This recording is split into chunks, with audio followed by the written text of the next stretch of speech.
So that was really where the demonstrations came about. Pattabhi Jois and Krishnamacharya put together dynamic sequences, and they had to present almost I think every weekend, these demonstrations out and around Mysore for the purposes of presenting a strong Indian culture like that.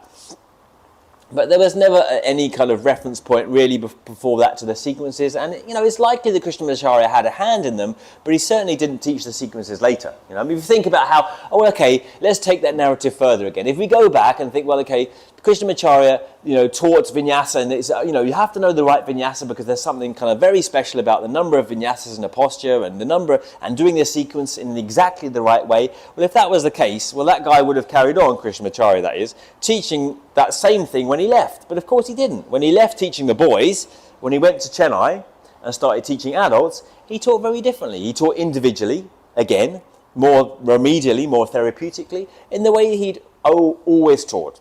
Because that was the way he actually taught yoga. The job he'd been given, because the family, Krishnamacharya's family, needed money. Everyone needs money to live, and he had 8 kids. There was to teach the boys dynamically. So he kind of used the yoga background he had to come up with this idea to teach the people in front of him. So it was relevant to them, and it's not to say it wasn't relevant to anyone now. I mean, it was relevant to me. I come from a martial arts background, and I did this since I was 19. So it was relevant to me up to the age of 38, let's say, around that time. Yeah?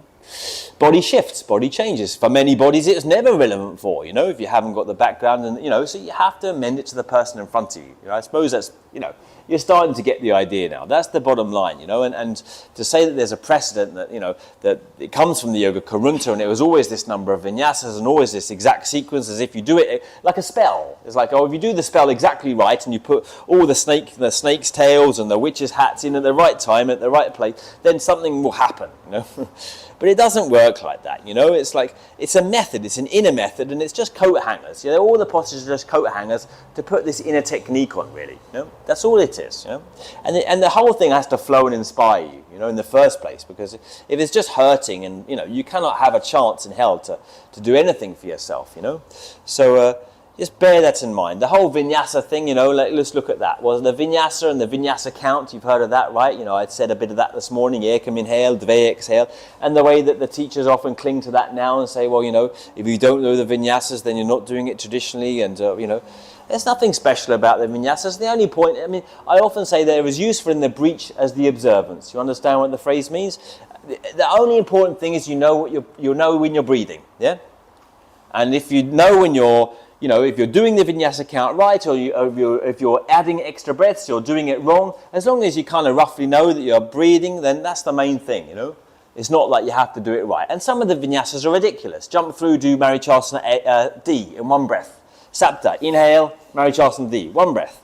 No one can do that, Or you just hold your breath to such a degree, it would just be really unnatural, So, the idea is it's just to give a general rhythm and to encourage you to focus on your breath again. Some things are useful, like to knowing when to inhale and exhale, because you've got the lift of the diaphragm, gives you certain lifts. When you put your hands down and lift up, the inhale helps you lift and the exhale helps you come down. So certain inhale breaths and exhales are useful, but the number of vinyasas and the litigiousness that's come around the vinyasa, again, that's a modern phenomenon. When Pattabhi Jois came over for the first time, and that was in 1976, I believe, to America, that was the first time that those students had ever heard mention of the Vinyasa count. Before that, and Lina Miele, who you might have heard, that guy, Mark mentioned him as a teacher, he's a formidable teacher, and he did this book called Ashtanga Yoga, and that's the first time, and one of the only books where you see the Vinyasa count written down, as Pattabhi Jois did it. Chirag Jois has got a Vinyasa count book, but the Vinyasa, inevitably as it is Indian way, the Vinyasas are not exactly the same as Pattabhi Jois's. Which is interesting of itself. But leaving that aside, Lina Miele only heard that when Pattabhi Jois travelled outside of Mysore and came to do workshops in Lille in France, in the middle of France. And he heard this Pattabhi Jois counting these vinyasas. What's going on here? So that encouraged him to put the book together. But even that experience is interesting, because then the book became the gospel, right? The vinyasa count, you got to know the count, you got to know, But actually, the backstory is that he only became interested in that in the first place because he'd been doing it in Mysore without any knowledge of any of that before, right? So what I'm saying is, if that was so bloody important, why wasn't he taught like that in Mysore? Of course he wasn't. He was taught Mysore-style self-practice, without emphasis on the count. It was only when Pattabhi Jois went in 1976, and when he travelled abroad, because he never did it in Mysore up until recently, the room wasn't big enough, he never did leads. He never did lead classes. So there was no Vinyasa count. None of them learnt it. David Williams had never heard it until Pattabhi Jois comes to Hawaii, and he's got a big group, because the first time he comes to US, he's got a small group, so he teaches Mysore only. Second time he comes, too many people for the first week until he injures them all. True story.